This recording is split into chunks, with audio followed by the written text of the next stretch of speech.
ಮತ್ತೆ ಸುವರ್ಣ ನ್ಯೂಸ್ಗೆ ಸ್ವಾಗತ. ಕಾವೇರಿ ಕಾವು ಏರ್ತಾ ಇದೆ. ರೈತರು ಸಮರೋಪಾದಿಯಲ್ಲಿ ಅಲ್ಲಿಗೆ ಆಗಮಿಸ್ತಾ ಇದ್ದಾರೆ. ಈಗಾಗಲೇ 3000 ಪೊಲೀಸರನ್ನ ನಿಯೋಜನೆ ಮಾಡಲಾಗಿದೆ. ಆದರೂ ಕೂಡ ಆ ಒಂದು ಸಹಸ್ರಾರು ಸಂಖ್ಯೆಯಲ್ಲಿ ಬರ್ತಾ ಇರೋ ರೈತರನ್ನ ತಡೆಯೋದಕ್ಕೆ ಆಗ್ತಾ ಇಲ್ಲ.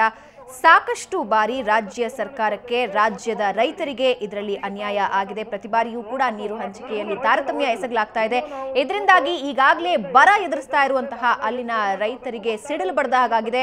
ನೀರಿನ ಕೊರತೆಯಿಂದಾಗಿ ಸಾಕಷ್ಟು ಸಮಸ್ಯೆ ಉದ್ಭವ ಆಗ್ತಾ ಇದೆ. ಬೆಳೆಗಳು ನಾಶವಾಗ್ತಾ ಇದೆ. ಇವೆಲ್ಲದಕ್ಕೂ ಒಂದು ಅಂತಿಮ ನಿರ್ಧಾರ ಹೊರಬೀಳಬೇಕು. ಈ ಒಂದು ವಿವಾದಕ್ಕೆ ತೆರೆ ಎಳಿಬೇಕು ಅಂತ ಅಲ್ಲಿನ ರೈತರು ಧರಣಿಯನ್ನ ಆರಂಭಿಸಿದ್ದಾರೆ. ರಾಜ್ಯದ ಹಲವಾರು ಕಡೆ, ಹುಬ್ಬಳ್ಳಿ ಸೇರಿದಂತೆ ರಾಜ್ಯದ ಹಲವಾರು ಕಡೆಯೂ ಈ ಕುರಿತು ಬೆಂಬಲ ವ್ಯಕ್ತವಾಗಿದೆ. ಬೆಂಗಳೂರಿನಲ್ಲೂ ಕೂಡ ಸಾಕಷ್ಟು ರ್ಯಾಲಿ ನಡೆಸಲಾಗಿತ್ತು. ಬಿಜೆಪಿ ವತಿಯಿಂದ ಅಲ್ಲದೆ ಹಲವಾರು ಸಂಘಟನೆಗಳ ವತಿಯಿಂದ ರ್ಯಾಲಿಯನ್ನ ನಡೆಸಲಾಗಿದೆ. ಜೊತೆಗೆ ಕೆಆರ್ಎಸ್ ನತ್ತ ಹಲವಾರು ರೈತ ಮಂದಿ ಸಮರೋಪಾದಿಯಲ್ಲಿ ಸಾಕ್ತಾ ಇದ್ದಾರೆ. ಈಗಾಗಲೇ ನಾವು ದೃಶ್ಯದಲ್ಲಿ ನೋಡಿದ್ವಿ. ಲಾರಿ ಮತ್ತು ಬಸ್ಗಳಲ್ಲಿ ತುಂಬಿಕೊಂಡು ರೈತರು ಅಲ್ಲಿಗೆ ಆಗಮಿಸಿದ್ರು, ತಮ್ಮ ಆಕ್ರೋಶವನ್ನ ವ್ಯಕ್ತಪಡಿಸಿದ್ರು. ಕೆಆರ್ಎಸ್ಗೆ ಮುತ್ತಿಗೆ ಹಾಕುವ ಪ್ರಯತ್ನವನ್ನ ನಡೆಸಲಾಯಿತು. ಆದರೆ ಪೊಲೀಸರು ಅದನ್ನ ತಡೆ ಹಿಡಿತಾ ಇರುವಂತಹ ದೃಶ್ಯವನ್ನ ಕೂಡ ನೀವು ನೋಡ್ತಾ ಇದ್ದೀರಾ. ಯಾವುದೇ ಕಾರಣಕ್ಕೂ ನಾವು ಕೆಆರ್ಎಸ್ಗೆ ಮುತ್ತಿಗೆ ಹಾಕೋದಕ್ಕೆ ಬಿಡೋದಿಲ್ಲ ಅಂತ ಬೆಳಗ್ಗೆನೆ ಡಿಸಿ ಹೇಳಿದ್ರು. ಆ ಒಂದು ಉದ್ದೇಶದಿಂದ 3000 ಪೊಲೀಸರನ್ನ ಈಗಾಗಲೇ ನಿಯೋಜನೆ ಮಾಡಲಾಗಿ ರೈತರನ್ನ ನಿಯಂತ್ರಣ ಮಾಡಲಾಗ್ತಾ ಇದೆ. ಆದರೆ ರೈತರು ಕೂಡ ತಮ್ಮ ಸಹನೆ ಕಳ್ಕೊಳ್ತಾ ಇದ್ದಾರೆ, ಪ್ರತಿಭಟನೆಯನ್ನ ಮುಂದುವರಿಸ್ತಾ ಇದ್ದಾರೆ. ಜೊತೆಗೆ ರಾಜ್ಯ ಸರ್ಕಾರಕ್ಕೆ 3 ಗಂಟೆ, ಮಧ್ಯಾಹ್ನ 3 ಗಂಟೆಯ ಗಡುವನ್ನ ನೀಡಿದ್ದಾರೆ.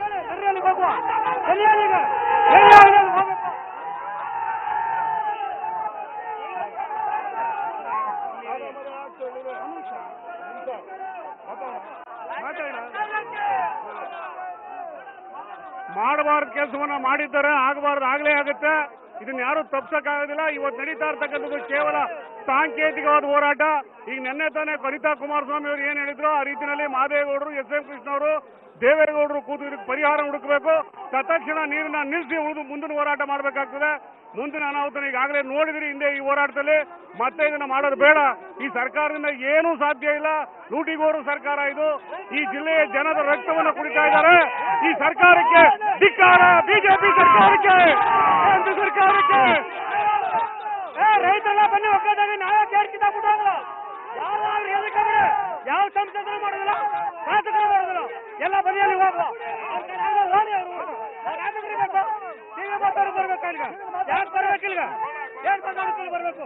ಕಾವೇರಿ ನಮ್ಮದು, ನಮಗಾಗಿ ಹೋರಾಟ, ನಮ್ಮ ಊಟಕ್ಕಾಗಿ ಹೋರಾಟ. ಮುಖ್ಯಮಂತ್ರಿ 1 ಗಂಟೆ ಚಳವಳಿ ಪ್ರಾರಂಭ ಆಗಿ 1 ಗಂಟೆ ಆಗಿದೆ.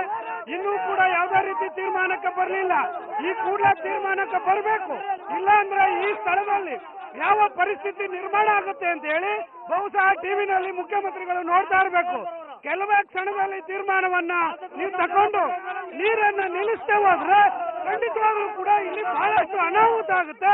ಈ ಅನಾಹುತಕ್ಕೆ ಜಗದೀಶ್ ಶೆಟ್ಟರ್ ಕಾರಣ ಆಗ್ತಾರೆ ಅಂತ ಹೇಳಿ ಜಗದೀಶ್ ಶೆಟ್ಟರ್ಗೆ ಧಿಕ್ಕಾರ, ಸುಪ್ರೀಂ ಕೋರ್ಟ್ಗೆ ಧಿಕ್ಕಾರ, ಮುಖ್ಯಮಂತ್ರಿಗೆ ಧಿಕ್ಕಾರ. ಜಗದೀಶ್ ಶೆಟ್ಟರ್ ಕಾರಣ ನೀರು ಹೋಗ್ಬೇಕಲ್ಲ. ಜಗದೀಶ್ ಶೆಟ್ಟರ್ ಕಾರಣ ನೀರು ಹೋಗ್ಬೇಕಲ್ಲ. ಜಗದೀಶ್ ಶೆಟ್ಟರ್ ನೀರು ಹೋಗ್ಬೇಕು ಕಾರಣ ಅದೇ ಕಾರಣ, ಕಾರಣವಿಲ್ಲ. ಮೊದಲು ಕಾನೂನನ್ನ ಪರಿಶೀಲಿಸಿ ನಂತರ ಇವತ್ತು ನಾವು ವಕೀಲರೆಲ್ಲ ಒಪ್ಕೊಳ್ಳೋಣ. ಇವತ್ತು ರೈತ ಬಂದವರಲ್ಲ,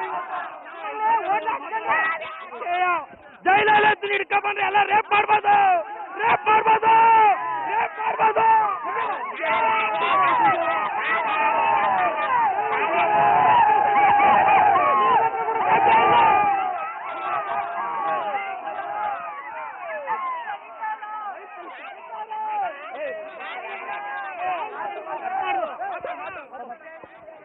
ಏನು ಕಾವೇರಿ ಮಂಡ್ಯ ಜಿಲ್ಲಾ ಹಿತರಕ್ಷಣಾ ಸಮಿತಿ, ಕಾವೇರಿ ಪ್ರಾಧಿಕಾರದ ಸಮಿತಿ ಏನು ಇವತ್ತು ನಿರ್ಧಾರ ಮಾಡಿದೆ.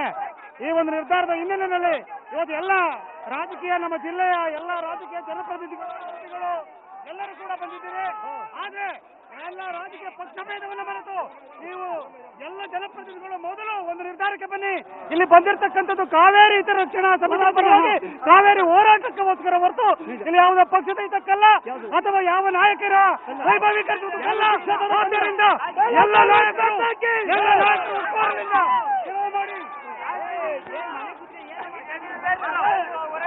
ಇಷ್ಟು ದಿನ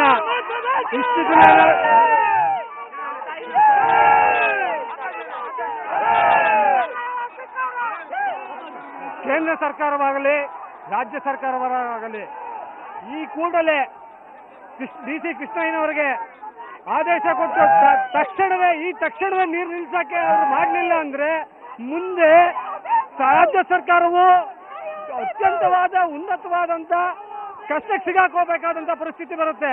ಗೊತ್ತಾಯ್ತಾ? ರೈತರ ಹಿತನ್ನ ಯಾರು ಕಾಣಲ್ವೋ ಆ ಸರ್ಕಾರದಿಂದ ರಾಜ್ಯಕ್ಕೆ ಕಷ್ಟ ಅಲ್ಲ. ಎಲ್ಲರೂ ರಾಜೀನಾಮೆ ಕೊಟ್ಟು ಈಗಲೇ ಆಚೆ ಬರಲಿ.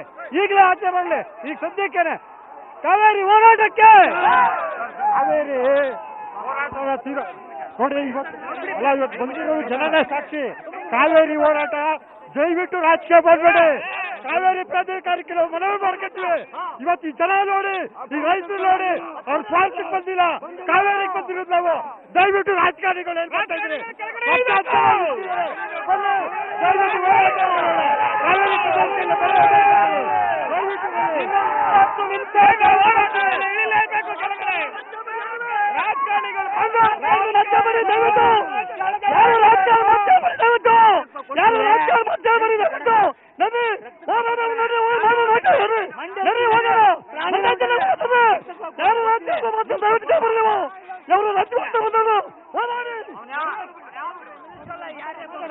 ಇನ್ನ 15 ನಿಮಿಷ ಟೈಮ್ ಕೊಡ್ತೀವಿ.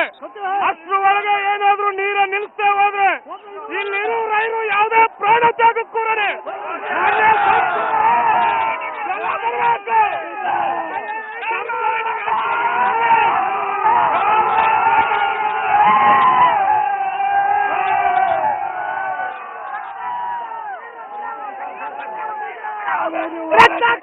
ನೀರು ಬಿಡವು ಕೇಂದ್ರ ಸರ್ಕಾರಕ್ಕೆ ಅಧಿಕಾರ.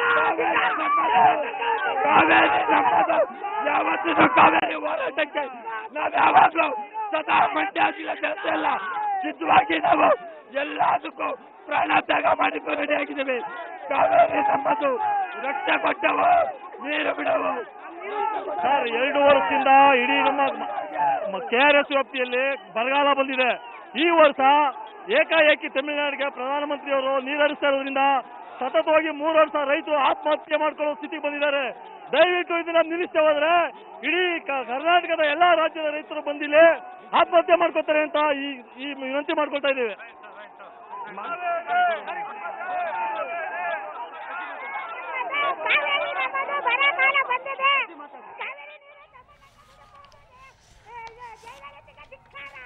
ಹಲವಾರು ಬಾರಿ ಇಂತಹ ಹೋರಾಟಗಳನ್ನು ನಾವು ನೋಡಬಹುದಾಗಿದೆ. 1995ರಲ್ಲೂ ಕೂಡ ಇಂತಹ ಬರ ಪರಿಸ್ಥಿತಿ ಎದುರಾಗಿತ್ತು. 2002ರಲ್ಲಿ ಈ ರೀತಿಯಾದಂತಹ ತೊಂದರೆ ಉಂಟಾದಾಗ ಸಾಕಷ್ಟು ಹೋರಾಟ ಶುರುವಾಗಿತ್ತು, ದೊಡ್ಡ ಮಟ್ಟದ ಹೋರಾಟ ಶುರುವಾಗಿತ್ತು. ಆದರೆ ಸರ್ಕಾರ ತನ್ನ ರೈತರ ಹೋರಾಟಕ್ಕೆ ಮಣಿದೆ ಮತ್ತೆ ನೀರು ಬಿಟ್ಟಾಗ ಆ ಸಂದರ್ಭದಲ್ಲಿ ಒಬ್ಬ ರೈತ ತಮ್ಮ ಜೀವವನ್ನ ಕೂಡ ತೆತ್ತಿದ್ರು. ಈ ಸಂದರ್ಭದಲ್ಲಿ ಸಾಕಷ್ಟು ಉದ್ವಿಗ್ನ ಪರಿಸ್ಥಿತಿ ಕಾವೇರಿ ನದಿ ತೀರದಲ್ಲಿ ಉಂಟಾಗಿತ್ತು. ಇವತ್ತು ಕೂಡ ಸಾವಿರಾರು ಸಂಖ್ಯೆಯಲ್ಲಿ KRS ಬಳಿ ಮುತ್ತಿಗೆ ಹಾಕೋದಕ್ಕೆ ರೈತರು ಜಮಾಯಿಸಿದ್ದಾರೆ. ಜೊತೆಗೆ 3 ಗಂಟೆಯವರೆಗೆ ರಾಜ್ಯಕ್ಕೆ ಡೆಡ್ಲೈನ್ ನೀಡಿದ್ದಾರೆ.